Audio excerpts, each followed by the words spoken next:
how do we go about placing another story? Do we need to copy the wall layout, or how does that work? Yeah, well, actually, I could draw the following floor, but yes, as you mentioned, the simplest way is that if I have something that repeats itself, at least partially, then it's easier to simply select it.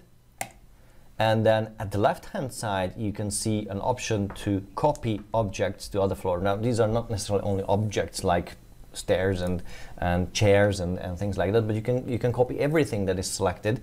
You click here and then you select the first floor.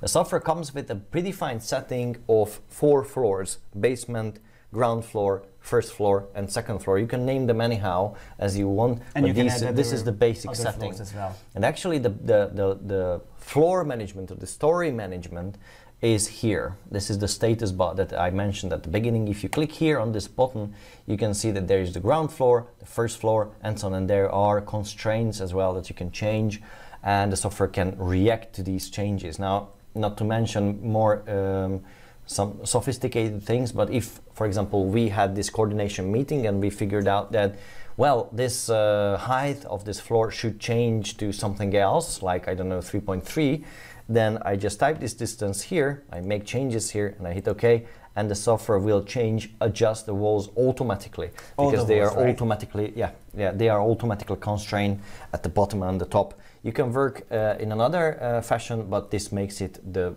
simplest to generate this content.